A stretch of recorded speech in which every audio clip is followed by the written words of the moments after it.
Welcome to Stitching Tales, a podcast about all things sewing and what it's really like to run a sewing business. I am Johanna from The Last Stitch. And I am Malena Hjerpe from Hazelhen Patterns. And in today's episode, we're going to go back in time and maybe look forward, which is how to sew as a beginner and wanting to expand your sewing skills. And I think also what we're talking about today could be also useful for those of you that are more intermediate and want to move into more advanced projects. So we're going to do like an overview of all the things that we feel are good to know. Is it good to be overly ambitious and jump into head first into more difficult projects, or do you should be more gradual? What are good fabrics to use when you're starting out compared to when you get a little bit more advanced? And well, all these things I think is going to be exciting. But first of all, we're going to do a little bit of an update, right, Malena? Because when we are recording this episode, we are just a few days before you are releasing your new pattern, right? Yes, finally! It's been a long time coming, this one. It is the BILBERRY top. I'm actually, if you're watching the YouTube video, I'm actually wearing it right now. If you see it, I was thinking about the Zoom era when, we don't meet maybe up in reality so much more.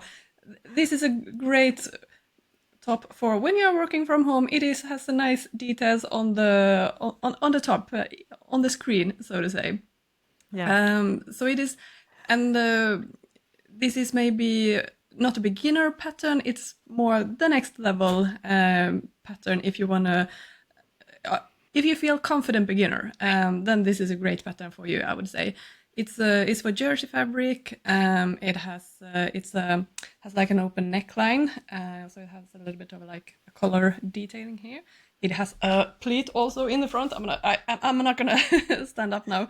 And it also is available in D cup and B cup. At the moment, I'm wearing the D cup version. So that means it has a cut line at the front that gives a little bit extra shape to the bust, extra width, extra length. And it also is a little bit more shaped in the waist as well, both at front and back. And the B cup version, it doesn't have any cut lines then, so that it has less shape to it, basically. And B cup and D cup in all sizes and it's in sizes, European sizes 32 to 56. I think that, US, I forgot to check it. I think it is up to 24, I think. 20, yeah. I think it's from 0, I think, to 20, 22, 24. I mean, it's so difficult. Yeah, we still struggle. Sorry about this. I should remember this. US listeners. And I know there are plenty of you out there, and we do try our best to remember all the conversions from metric to imperial measurements and the different sizing systems, but it's so hard sometimes. You know, it is tricky. When we record an episode, I think we're gonna I'm gonna post on my like computer screen to have a note. Just handy for that reference because we keep mixing the sizing up between European and US sizes. I think that's going to be like a good idea to have that little handy. Yeah, that might be a smart thing. Sorry. We try our best, and we also know sometimes that we mess it up when we're trying to convert between metrics and inches as well, but we do our best. And I just want to say you do a really nice job, but I also want to describe, if you're not watching the video version, what Malena is wearing is a beautiful, like folded up colored blouse. I think the jersey fabric is in a greenish, like slightly gray greenish tone with beautiful little dots. And you can see the seam line, as you say, in the middle, it runs through. So the folded up color and that shaped seam in the front, it looks very, very elegant. As you say, it's a very Zoom friendly look because it's way more interesting than a regular t-shirt. But I can imagine that it's just as comfortable as wearing a regular t-shirt. So it's the best of both worlds, I think, in the way it looks. It looks really, really fantastic. And of course, we're going to post photos on our Instagram account, Stitching Tales, too, if you're not watching the video version, which I know a lot of you are listening. But yeah, beautiful, beautiful blouse, and I'm so excited to hear about the launch happenings. Thank you. Yeah, it's a little bit more relaxed fit, so it's not tight fitted at all, and it has like a dropped shoulder, so it has like a sleeve cuff ending. So it's a really comfortable wear. So yeah, looking forward to the launch. And for you listener, I have a discount code that will have like a launch sale until Sunday. So if you use the code podcast20, you will get 20% off on this pattern, and you can find it on my Etsy website. We will add links to that for sure. So yeah, but the discount launch only until Sunday, so make sure to grab it if you want. Yeah, so nice. And we're going to post that information as well in the show notes of this episode as well, so you can have access to this very exclusive podcast offering. That's why, another reason why you should definitely tune into our podcast. We do like to do some special offers sometimes for our dear listeners and viewers that you won't find anywhere else. So yeah, finally, so excited, very, very excited. Finally. It's been a long time coming, right? Yeah, I think over 4 years now. So yeah. Awesome. It's finally launch day. Yeah. Yeah. I'm a bit envious. I love that kind of launch feeling because you put so much work behind the scenes, and sometimes it feels like it will never be finished. And then one of those days it's suddenly there, and all the pieces are falling together. And I mean, it's a thrill, and I wish I was able to launch more sewing patterns, but maybe in the future there will definitely be more sewing patterns coming. I have not been so obviously now, if you follow, you know that I'm working full time right now on the Last Stitch. So the last few days I've been busy updating my jeans sewing course, which I released I think it was in February of this year. I started, I think, with around 50 lessons, but sewing jeans, you can always dive more into this topic. So I've been filming even more lessons this week, and it's been really nice, actually. I thought a little bit before how it's going to be so much work, but it turned out it wasn't too exhausting. So I've been filming a tutorial for how to sew a button fly on jeans, and more tutorials on how to sew belt loops, a more professional method, and also instructions for how to draft a curved waistband if your waistband is only rectangular on the jeans pattern that you're sewing, because obviously a good benefit of having curved waistband, which we have talked about in a previous episode as well, is that if the jeans hit on a part where you're a little bit more curved, for instance, below the natural waist, or if your body isn't that straight, it usually fits way better to use a curved waistband, because a rectangular waistband, you will probably run in some gaping. I think it's pretty hard, right, Malena, to get I would say nice fitting. Like 90% of the time, I would always prefer a curved waistband compared to a straight one. So yeah, it is to avoid the gaping. Like the bottom of the waistband might fit nicely, but it's standing up the upper part if you have a rectangular. If it is exactly in your waist, then maybe no. But I mean, it's not that often that they sit exactly at your waist. Usually it's a little bit lower. So you need that kind of a curved waistband to get a really nice fit. Yeah, I totally agree. So, and if you already have my course, then in Mastery, thank you. And this update will be included if you already paid for the course. So you can grab it now and you will get those updates. I think I'm going to roll them out in September. I just need to, all the editing, I mean, which always takes forever, but at least all the filming is done now. So that's a good starting point. So it's going to be updated, I think, in the fall. You're going to have like a little relaunch then. Totally. Yeah, for sure. And we're definitely going to talk more about jeans making in future podcasts as well, because it's a topic I feel really passionate about. So if you are game, Malena, I'd love to talk more about jeans making in the future. So that's a little bit of an update, right? In our sewing business life. I mean, we are keep chugging along, and we have lots of exciting things to look forward to, and we're definitely going to keep you in the loop if you want to know more about what it's like to run a sewing business. But let's talk about today's topic then. How to level up your sewing skills, regardless if you're a beginner or more intermediate and looking to become more advanced and learning more techniques. And so, Malena, do you want to start? Yeah, well, I want to start with saying that, hot topic, like how to improve. And I think we are like bombarded with like how to improve yourself, what to do better, da da da da da. It's like, if this is your hobby, this should be for pleasure only, your own pleasure. It should be joyful.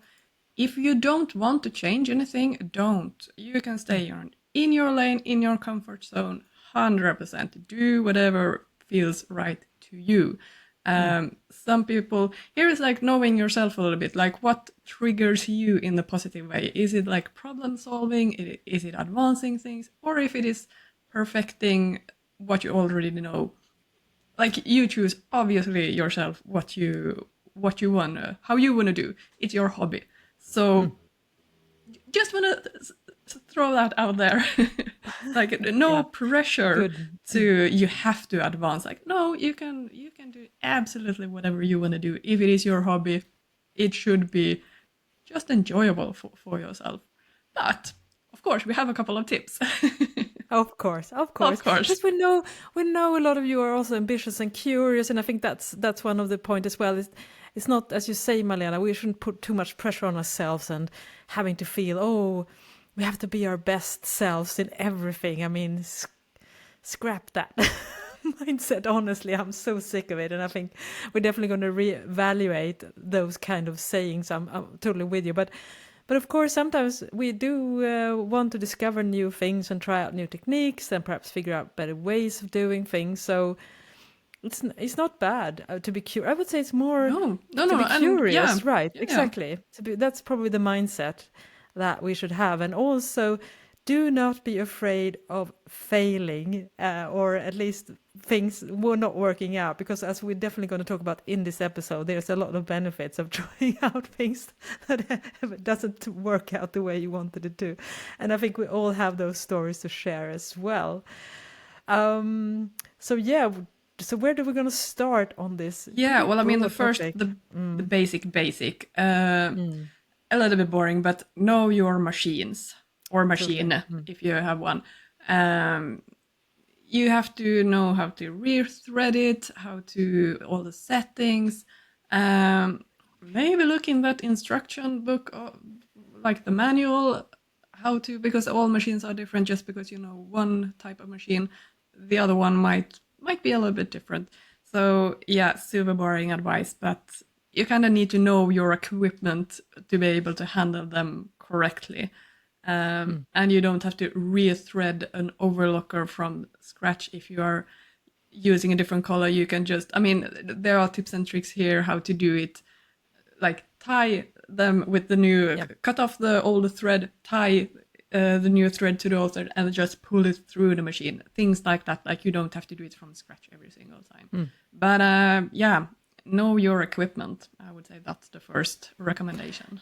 Yeah, totally. And also, there's always a debate, how much should you invest? I think that's a tricky question. I mean, if you're starting out, or maybe you're thinking about if your equipment isn't up to par for the kind of things you want to do, I think that's such a tricky thing, because obviously when you start sewing, you have no idea if this is going to be a lifelong interest of yours or it's a passing fad. Because I think we have those, I think everyone has, maybe bought like a road bike or golfing clubs, or what do you call it, or something else that you feel like, oh, this is going to be my new thing. And then a year later, maybe it was fun for a while, and then you have this equipment collecting dust, basically. So I think that is probably one of those decisions that, as a fairly new sewer, that you might struggle a little bit with. Should I buy that good sewing machine? Or I mean, how, or should I buy the cheap sewing machine first and see how it works out? So, what are your thoughts about that topic? Because I think that's one of those tricky things to think about. Yeah, and also, I mean, there are different sewing machines, regular sewing machine, the overlock, the cover lock, where to start. But I would rather invest in one great sewing machine, a regular home sewing machine, I would start with. Because working with a machine that is not really working properly, that's going to create so much frustrations. So rather spend a little bit more on one thing compared to buying two that are pretty cheap. If you have the opportunity to visit like a sewing fair or like a store where you can actually try the machine, I mean, obviously that is the best thing, because then you can really get a feeling of how the machine is working. Always recommend that. But if you can't, yeah, it is taking a chance a little bit. But I mean, we are hardcore fans of Bernina. Yep. You can't really go wrong with the Bernina machine. No, definitely. I think Bernina and Baby Locks are probably, in my opinion, two of the most reliable brands, at least in my experience. And yeah, definitely, I have and they also have really resilient. I mean, because that's also an alternative. For instance, my Bernina, I have a regular sewing machine, a Bernina, but it's from 1989. So I didn't pay full price. I bought it secondhand, maybe about 15 years ago or something like that, and still works like a charm. I service it maybe every 3 years or something like that, and that's just fine for me. So, and to bring out that point, because there is a sticker shock to good sewing machines, right? So, in my opinion, I totally agree with you. And so, but one option could, of course, to get a used sewing machine, to start with that. And the good thing about used sewing machines is that it's a pretty good second-hand value.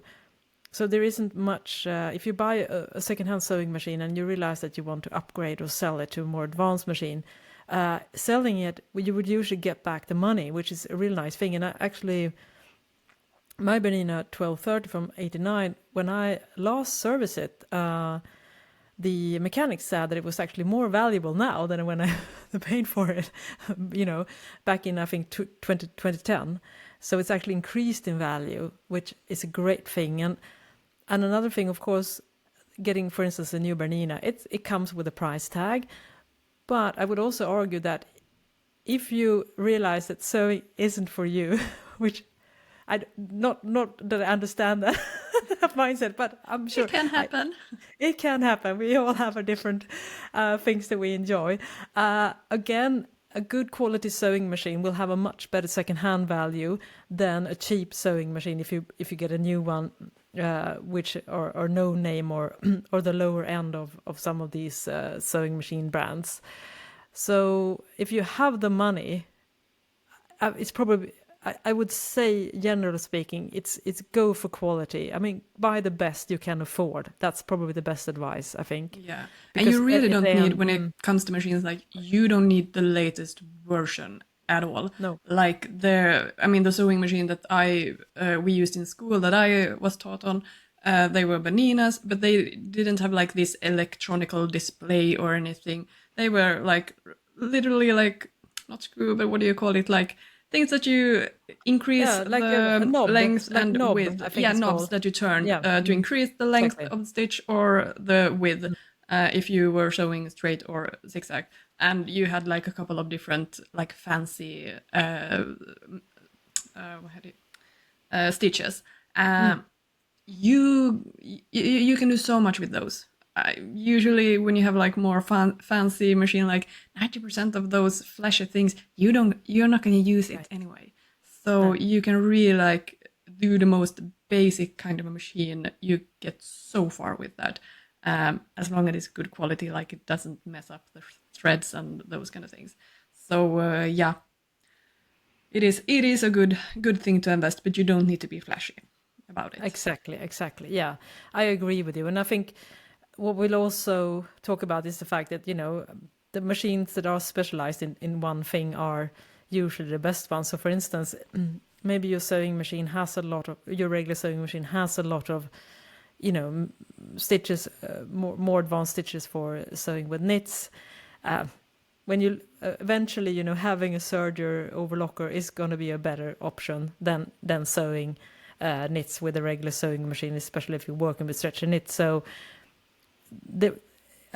realistically, you need a reliable sewing machine that can do the basic stitches, because that's where it excels, and all the other things. Well, I think the only I really like, and that's why I like Benina as well, and that's also the reason why I switched to Benina, is that it sews really beautiful buttonholes and automatic buttonholes, and that is a stress for a lot of us sewing buttonholes. So having a machine that does that well, if you're into doing shirts and waistbands and things like that, it's probably a good idea to, if it's one special stitch, I think it excels. I think buttonholes is one of those that actually matters, in my opinion. Yeah, and also being able to sew over thicker layers, because I think a lot of those cheap machines are a little bit weak in that area as well, and you don't want to end up with bad feeding and skip stitches and things, just because it's not strong enough, the motor isn't strong enough. No, so true. And of course, use always the right equipment, for like the right needle depending on your fabric, the right kind of thread also depending on your sewing project, and all those things. Like having a good foundation is like so important for it to be enjoyable, because if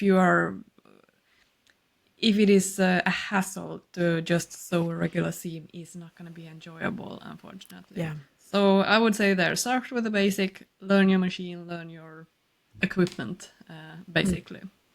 Yeah, good advice. So what is next to think about when you're looking into leveling up your skills and being a bit more ambitious?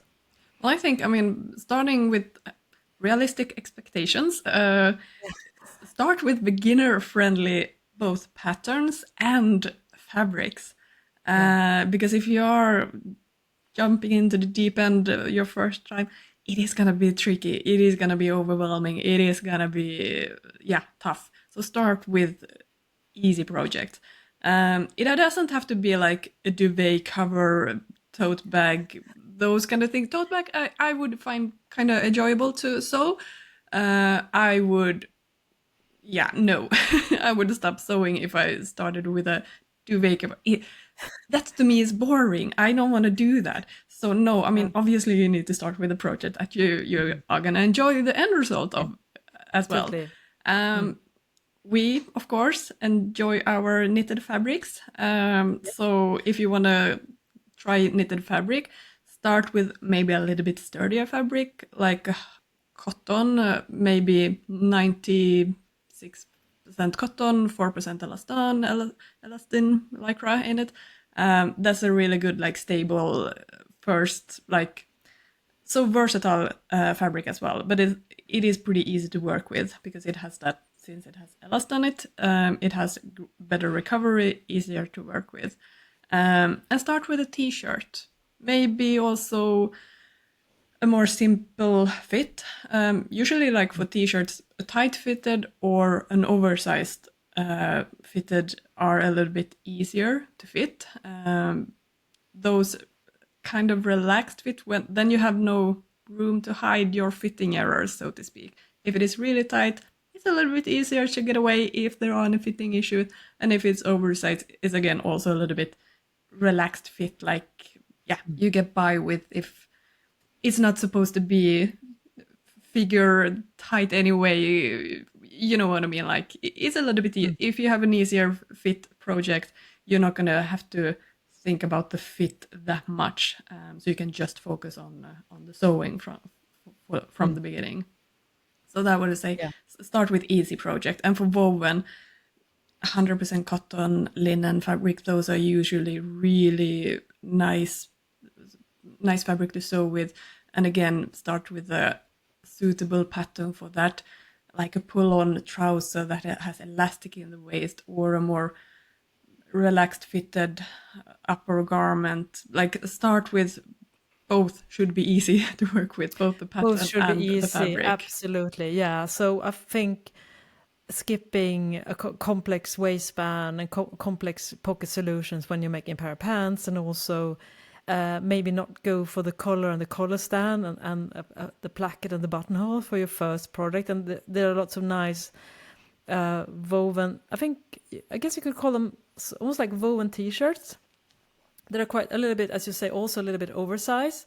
So the only thing you need to figure out is getting the neckline right, and usually there's a facing or one of those narrow bias tape or something like that on the inside. So it's very easy actually to be successful with it without having that many like more advanced skills. And I agree with you on you saying 100% cotton. That's probably the easiest fabric to sew with. And the good part, you have so many options. I mean, you have everything from twill to like beautiful cotton shirting and cotton lawn, so we can get lots of colors and prints. And you can, so a way, especially if you're a little bit newer, you can be adventurous with the fabrics and the colors and the prints, so you will still get a feeling of a wow thing without having to confuse yourself with too many details. And just getting that feel for how to handle a fabric and an understanding. I mean, basically learn how to sew straight, for instance. I mean, it is a little bit tricky in the beginning because I see that with my kids, because they I've taught them a little bit to sew, and when they're hemming and things like that, when they're hemming their pants, and I see that it's a little bit of a struggle getting it right. And so I mean that's where you train your motor skills basically, because you cannot expect to be able to sew everything straight, especially if the fabric is a little bit tricky to handle. So I think doing those things, and also getting, and I guess also I think the reward system needs its like injection, and if you don't tackle a too complex project, and it's also end up something that you love to wear. For instance, I mean, maybe do like elastic waist linen pants, for instance, without too many. You can do perhaps front pockets, but nothing back or even pockets. A skirt, even more. Or even skirt, yeah, exactly, with gathers or straight or A-line. And you end up wearing it because it fits nicely. It has your personality. It's an expression of your creativity. That is such an encouraging feeling that will motivate you to keep on sewing. Whereas maybe if you tackle a too ambitious project, you might feel a little bit discouraged, and and then the sewing machine might end up collecting dust in a corner. So I think you should be. You bring us a good point as well, that sew something that you really want to have. So it's not. I would never say, oh, because I think that what was like when we had home economics, because you had this. I think I made it first like a patchwork cushion, and then maybe moved on to a tote bag, and then maybe elastic waist skirt. So, I mean, I understand the thought process behind that you have this step by step, but the problem is that it doesn't maybe stimulate you as much because you're just doing it, and then you have this patchwork cushion that you don't really like. You have to give it away to some relative. Yeah, so, I mean, you have to enjoy the end result as well, of course. Exactly. Get also the your creative side also needs watering, even if you're a beginner, definitely. Yeah, absolutely. And I think some patterns that I haven't sewn them myself, but what I've heard really beginners friendly, Tilly and the Buttons has a lot of not just patterns but also sewing books that you also can borrow from your library usually. And Helen's Closets also have like a lot of great beginner friendly patterns. So maybe also start with a pattern that is like beginner verified, like this is how do you say, maybe someone who is a little bit bigger in the sewing community that has like the stamp of approval, like this is several people have said that yes, it is great for the beginners, because the quality might vary, and it may be not just be you, it might actually be the pattern that has a little bit of issues. So you want to have that verified that yes, this is a good place to start. Absolutely. And usually those when you mentioned, and they usually have nice sew-alongs as well. And sometimes you can find videos as well showing techniques for that pattern. I mean, it's basically like a full service situation there. So I totally agree with you. Getting a more reliable is probably very helpful compared to the more basic sewing instructions that some pattern companies have, which is I think is a little bit more suited if you're more familiar with basic sewing techniques. I agree with you. So there, I mean, it's never been easier to be a beginner in the world than it is these days. I mean, compared to when you and I started sewing, I mean, and the lack of information, it's amazing that we kept on sewing because we did not have any of these resources back then. I mean, for instance, I used mostly Burda style magazine sewing patterns, and back then they have pretty much zero illustrated instructions, so it's just text, which is sew all the pieces together, and then you're done. So like, and here again, like you understand, yeah, like and what? like what triggers you in a positive way? Is it that you want to know exactly how to do it before you actually start, and you want to read or you want to watch YouTube, or you are the kind of a person who is like, I don't give a about sewing instructions, I want to try it out myself? Well, I mean, do that then. It's like follow your own kind of learning. Then it's going to be much more pleasant for you compared to if you have to, you are supposed to do it like this. If you don't like that one, don't do it. So do whatever suits you, obviously. And one thing, because we talked a little bit about how ambitious or how far outside your skill level or your comfort zone you should go, and I was definitely one of those because I started sewing really in earnest when I was a teenager, and as I just mentioned, the resources were scant at best back that was in the 80s for reference, and so I dived into making a jacket with a lapel and like shirts with a collar stand and a collar, buttonholes, plackets, all those things. And I will say that I did struggle. I'm going to be honest. A lot of those projects never went into a wearable garment, but I think we all have different ways of learning. And in my case, I have noticed that I actually, if I do something and then realize that I don't have the skills, then it's easy for me to go back and think, okay, next time I'm gonna be more mindful and more, really following the steps, because then I already have, for instance, sewing with a collar, with a collar stand and a collar, like a classical shirting. It's a little bit tricky if you're new to it. And so I struggled the first time when I did it with very little pre-knowledge, but it was easy. When I then decided to learn to do it the proper way, I had a reference because I knew how tricky it was.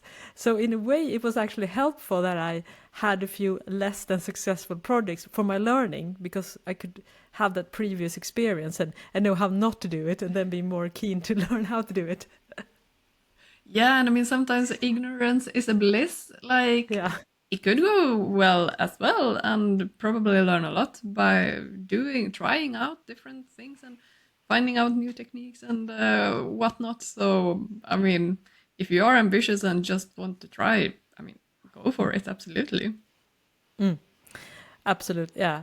So, but if we are being a bit more systematic in our approach for leveling up, do you have any other advice that we should think about? Yeah, I mean, advancing in a good pace as well. Like, if you have mastered a certain type of fabric and you know the easier beginner friendly patterns, maybe level up one thing. Try the same fabric but a more advanced pattern, or use the same pattern but more advanced sewing techniques. If you have woven, for example, you can try French seam or Hong Kong seam or something, other details, or add on a pocket that you want. and like do it one step at a time. But if you try all things like more advanced pattern with a more trickier fabric together with a lot more techniques, it might be overwhelming. So try like for each new project, maybe one thing, one more difficult thing to tackle. For example, if you have an easy sewing project, but the fabric is a little bit more on the slippery side, for example, or stretchier, or like it has its own mind. Even the easiest sewing project might be so tricky. Totally. For example, a bias skirt, sewing wise, it doesn't look that complicated. But usually, if you the fabric, I mean, it needs to be cut on the bias. Already, that is a little bit more, yeah, difficult to do properly. Not because it's difficult, but it's just fiddly fabric all over the place, and usually have a little bit more drapey fabrics. So it's just trickier to handle. So maybe take one step at a time. Maybe not all new things on your next sewing project. Yeah, that's a very good advice. I mean, as you say, with slippery fabrics, for instance, if you're, ready to tackle maybe slippery silk fabrics or which we have talked about in previous episode, for instance, do not go for a blouse with a collar stand and a placket. I mean, as you say, maybe something simple like a drape top with just a face neckline or just a little bit of a binding tape or something like that, and a narrow hem.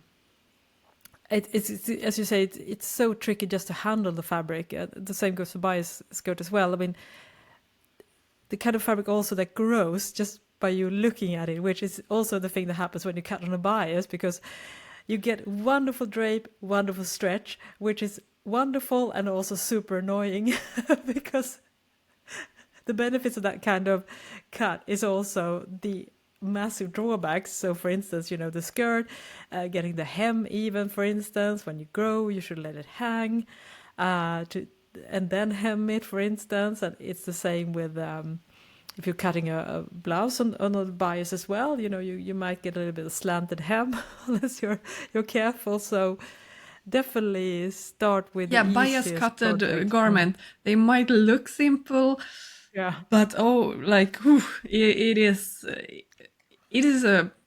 such a tricky thing to master. So don't be fooled and think that that's a beginner friendly project.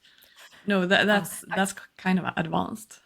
Yeah, I can definitely see that now because we talked about fall trends in the last episode, and one trend we didn't mention but I see a lot right now is the bias skirt, the satin bias cut skirt, usually in some kind of polyester fabric, obviously, but so it just has a simple elastic narrow waist and just a narrow hem, and it's like mid-length. And I agree with you, from a beginner side that seems like, that could probably be good starter projects. Like, no way, because especially learning to hem on a bias cut and getting control over that, it's so tricky. And also because of the fit, because the drape will hang down, so even though you might look good when you cut it, because after it would hang down, it might not end up looking the way you kind of envision it when you started out. So that's one of those projects definitely that I think fits that bill, Malena. It looks simple, but not a beginner one. No, so be very mindful, I would say, what project to choose and what fabric also to choose. And I mean, I have a passion for t-shirts. A t-shirt can be so simple and so advanced depending on the fabric and fit and everything. So you can do like 100 different t-shirts, but get like completely different results based on choosing different patterns, fits, techniques, and different fabrics. Like I'm thinking of like a sequence t-shirt. How fabulous wouldn't that be? Wow. Be nice. Yeah. A little bit more oversized, nice. dropped shoulders, maybe a little bit shorter. So still very advanced because of the fabric, but the fit and the sewing, like it in itself might not be that tricky. So you can really like play around and have your, if you have your patterns that you maybe have done some fitting adjustments and it really suits you, like use that pattern and maybe add on techniques instead, because then you won't have the struggle with fitting, because fitting is, I mean, as we all know, that's like a separate part. Sewing is one thing, but getting it to fit right, that's another headache, Yeah, maybe sometimes. totally. Yeah, Yeah, and if you are absolutely. And that, usually, if the garment in store doesn't really fit you well, the chances are unfortunately that you probably are going to experience the same thing when you are sewing garments. So just have that in mind, that if you usually have fit issues with ready to wear garment, there are going to be those experiences when you sew it yourself as well. You can change that, of course, but you kind of need to expect that you kind of have to do those adjustments to get it to fit yeah, right. So just have that expectation that no, it's not going to magically fit you properly for the first time. Do a toile, a prototype, a test garment first to see if you need to fit, or if you are sewing with woven, so easy to have that extra wide seam allowance, so you have a little bit more give than to if you want to extend the width or something, that you are a little bit more flexible. So yeah, yeah, fitting is maybe the next how to advance your sewing yeah, level, is like getting yeah, properly fitted garment. That's a totally. challenge as well. And that makes me think. We have talked about this previously, but I think we're definitely going to do another episode in the future about fitting for beginners. And of course, you should always also check out our book Fit for Knits, where we talk about this in a very easy, beginner friendly way. And it is tricky for sure, and that's also a good argument, even though it might seem a little bit boring. But is that once you figure out the fit for a certain garment, that just do small style adaptations. For instance, as you say, you can change the pocket design, you can change the length, maybe you can change some things. And that's how I do a lot of sewing actually these days, that I have a good pants sloper for stretch fabric, I have a good jean sloper, I have a good blouse sloper. So I just do, but every time I do it, I do a little bit of changes. So in a couple of episodes back, I was wearing a new blouse that I made, and I made that pattern before, but instead of a puff sleeve with cuffs, not by design, but by happy accident, I ended up doing like a flutter sleeve instead with a narrow hem, and it looks like a completely different blouse then. And you could also like, if you have a blouse that fits well, you can do it without the collar and just a collar stand, for instance. So there are ways of repeating your patterns over and over, because fit is time consuming.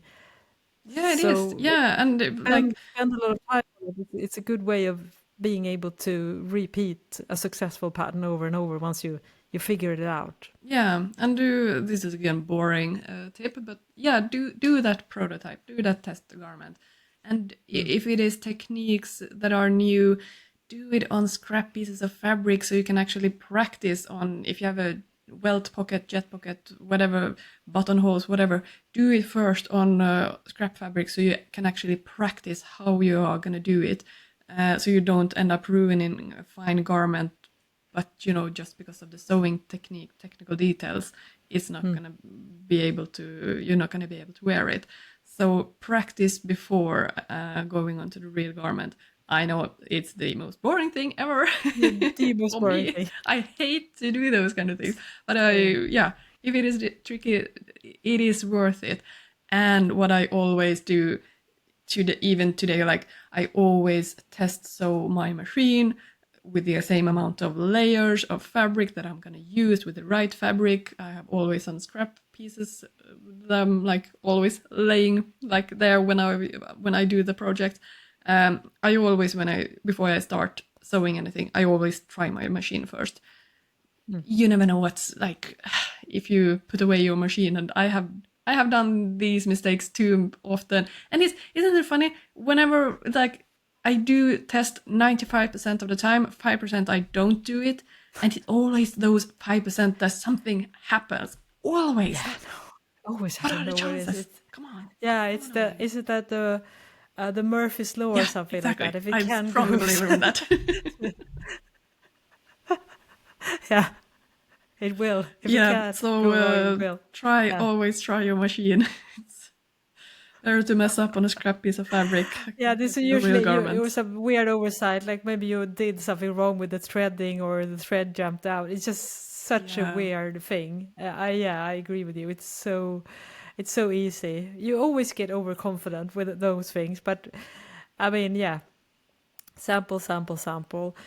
And also, if you're trying out new techniques, I think, which we always try to keep saying, that message is that you don't have to think it's just one way of doing things. So, I mean, if you see a tutorial for sewing a welt pocket or a zipper for a pair of pants and you struggle a little bit, uh, there are several different methods for doing that. So just check out if you find a different tutorial, different approach. Maybe you will find a YouTube video, a sewing book, a tutorial on some blog or something like that. So don't feel discouraged if you are struggling with sewing a collar stand, for instance. Maybe you just need to try another method that works better for your mind and your motor skills. So I that's been very helpful for me, that I've actually tried out different methods, and some are just easier for me than others. And I'm sure for others it's the opposite. Yeah, and here I think if you have been taught in a certain way, if you have gone to school, learn, like sometimes, I'm not saying everyone, but sometimes you might be a little bit more narrow-minded, like this is how you are supposed to do it. But then if you're a beginner, it's like you can question things in such a you you might be a little bit more open-minded, like why can't you do it in this way instead? And yeah, maybe it's true. Side note, I listen to, maybe you have listened to this as well, the podcast How I Built This. Yeah, I love it. Hear Yeah, it. it Great tip. was, I'm a little Checked it bit out. behind now, Listening. so it was maybe, it's not the latest episode, but like 15, 20 episodes back. There was this guy in who hated that his shirt were so long, because you always, before, I mean, you always tucked in your shirt into your trousers when you wear it, but he didn't want to do it. He wanted to do, I think his brand is called Untuck It or something. I'm gonna give you a I link haven't to. listened to that episode, but it's Oh, a big, you should do yeah, it. Yeah, I should definitely. do it. I love when they do fashion stories. I mean, Yeah, they do that yeah. sometimes. And It's this so guy, he's interesting. like Yeah. not from the fashion Mm, industry. But he had a problem. He didn't want to mm, tuck in his shirt, but there weren't any shirts available that if you have untucked it's too long. So mm, he was like trying to develop a new shirt that is untucked, which today is like, yeah, it is that, what isn't that like, has it yeah. not been a Is that thing? a No, thing? but that Yeah. was not on trend before. And Wow. yeah, so he was kind of the guy who changed the industry for men's shirt. It was like, yeah, you can wear it untucked as well, or open up with a t-shirt underneath, this more casual look.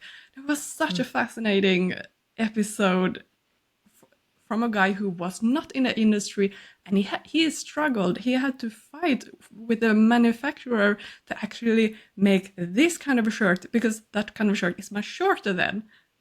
mm. And they were like, no, this is not how we do it. This is not the like, this is not in the fashion industry. Like, no. Well, he kind of changed the industry. So inspiring. It's like, I love that kind of thing. Like, no, but you don't have to. Maybe it's a bad thing to have gone the regular route, learn a Totally. certain way. It's like, Totally. Mm, it doesn't have to be like that. And today is mm. like so obvious. Like, no, of course, shirts doesn't have to be a certain like you can have it different way, different wear, different more casual look as well. It was just such an interesting episode. I was really like, mind blown a little bit. Oh, such an inspiring story, and I think such a great message to everyone, that you don't have to do it in a specific way, and no one is going to judge you, and you have to. And also, I mean, the good thing now is that we have so much more access to information and tutorials and trying out things. So I think honestly, today, it if you're not able to go to school or something like that, take a course, I think it's easier to actually level up your sewing skills faster today than it was maybe 30 years ago, because you have all these different options or on how to do things, rather than back then. I think it was very strict. So for instance, if you check out all the sewing books, there's usually pretty much the exact same instructions. And while I'm a sucker for like vintage stuff, I will also say that a lot of older sewing instructions are a little bit overcomplicated and harkens back a little bit to hand sewing, for instance. So I can understand why you might feel a little bit overwhelmed by a lot of those instructions. Whereas if you look today, you make it more inspiration from industrial methods that are also a bit more efficient and can actually be a bit more easier for a lot of us to sew than those old school methods. That's like, oh, I mean, it's just overwhelming sometimes, I think, when you look at some instructions from back in the days. Yeah, I mean, I think it is a little bit different perspective, like tailoring and fast fashion, mass production, like both has its pros and cons. But as is always, I mean, you obviously can choose whatever method that works best for you and what you prefer to do. So it's not one way is, both are right. It's just different ways of working. So yeah, you can choose whatever you want to do. And as you mentioned, books, great resources of learning how to do things. Libraries have, I love our local library. They have, I mean, yeah, I visited so often. It has so many great books on any topic, hobby topic. Like you have so much knowledge there. And of course, there are online classes if there is no local classes that you can meet up, which is also a great way of learning. Take a class, just as, it doesn't have to be a fashion school or anything, just like a meet up and sew with friends kind of style as well.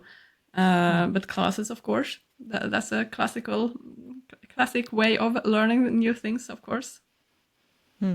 Absolutely. It just soak in the information and don't be afraid to experiment, for sure.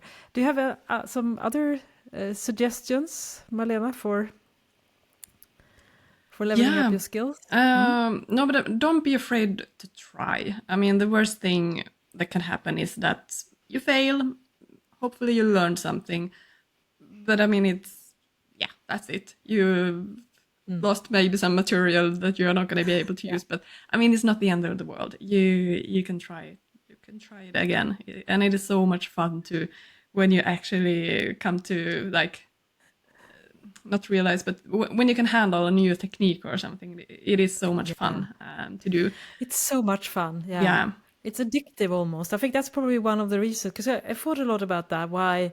Because as I mentioned in the beginning of this episode, I mean, sometimes you dive in. I think we all have had those ideas about hobbies that we thought we're going to get really sucked into, and then we end up not really following through.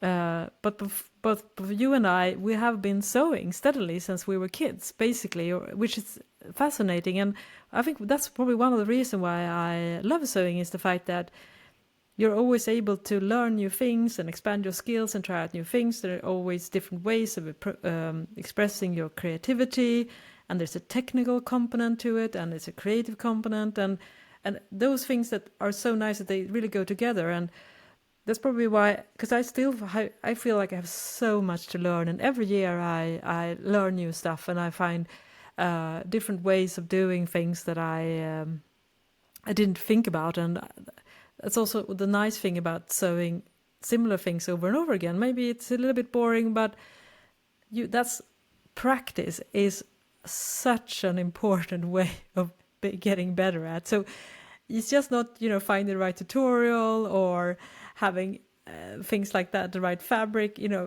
Practice is really important. So that is why, you have to keep on doing things in order to get maybe to feel comfortable with a certain technique. So don't be too hard on yourself if you feel like maybe you didn't turn out quite the way you wanted it, because no one I think, has had that experience every single time. I mean, and of course, there's always a seam ripper. So true. They exist for a reason. Yeah. I mean, it's still heavily used in this household, I can assure you. So no shame in ripping and resewing. I do it all the time, all the time.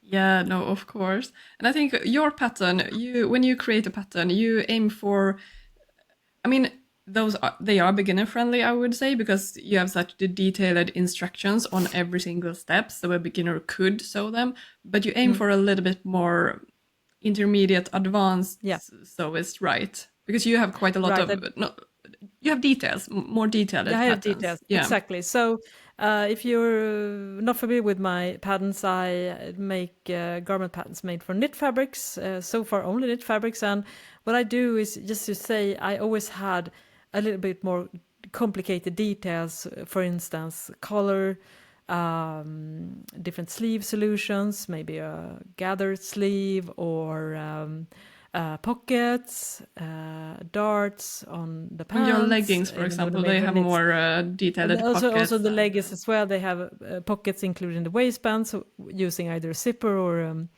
another pocket solution. So yeah, it's trickier, and so the purpose of that I feel is if you are closing in on that intermediate, that's where my patterns come in. If you're really prepared to take it a little bit of next level, and for me, that's also the way I like to sew. I definitely feel like I'm not as stimulated by doing very simple patterns.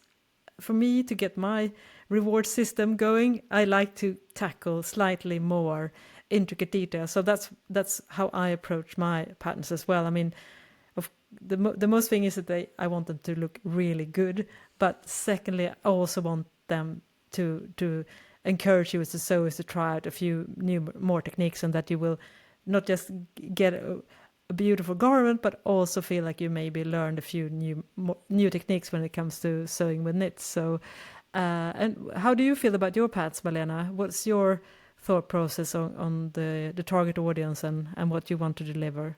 well, so far, I would say all my patterns are very beginner friendly. For the jersey ones, I have, I mean, t-shirts and joggers. They are perfect for beginners, I would say.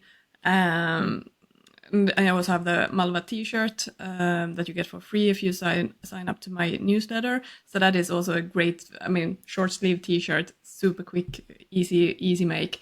If you want to try out sewing with the jersey or knitted fabric for the first time, so that one I can really recommend. Yeah. I also have two woven patterns for kids wear that are also very beginner friendly. But now with this BILBERRY top, it's a little bit more advanced. It's a little bit other details. So I do want to go into that a little bit more advanced patterns. But I think for myself, I kind of had to start with a beginner-friendly pattern.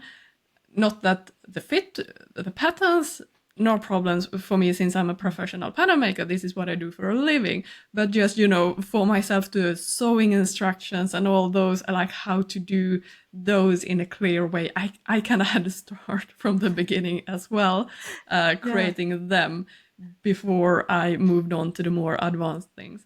But from now on, I do want to make a little bit more, elevated styles. So we'll see Oh. how it will go.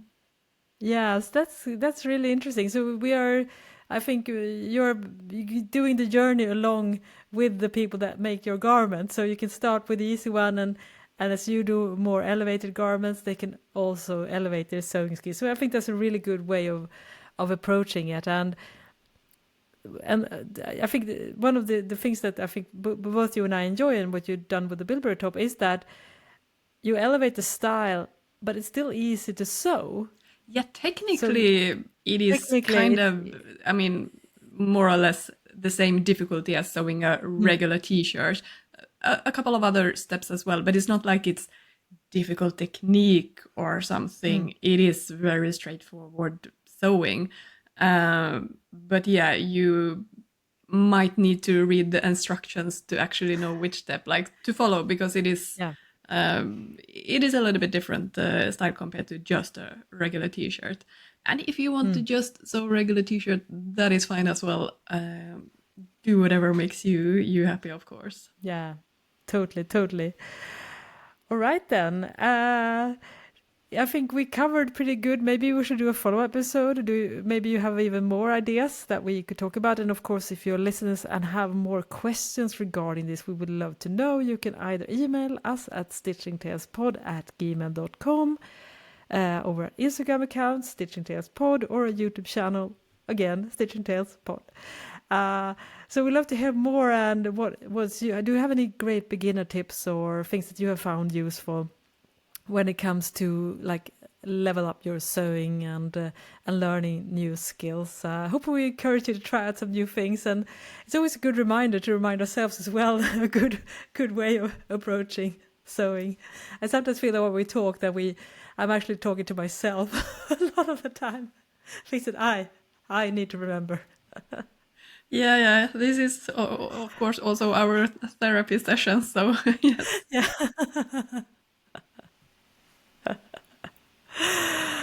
Anyways, I also want to say good luck with your pattern launch, Malena. I'm so excited, and we are definitely going to do a follow-up on the pattern launch as well. And also remember to hop on Malena's email list and get a special discount for this, and to get updates on what's going on.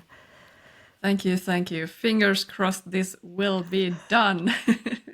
Yes, it will. It will. I know you. I know you. You always get things done in a very efficient manner, so it's very inspiring. And I have all the confidence in you, and I hope that your pattern is a wonderful success. And so we're going to see more new patterns from you as well in the future, because that's something that you and I are both really, really. I guess we just want to put out more patterns, right? That's probably Of course. Yes, to figure out that little time thing. Yeah. That little issue with the lack of time, yes. Yeah, it's always an issue. All right then. Well, thank you so much for listening. I am Johanna Lundström. And I am Malena Hjerpe. Bye bye. Bye bye.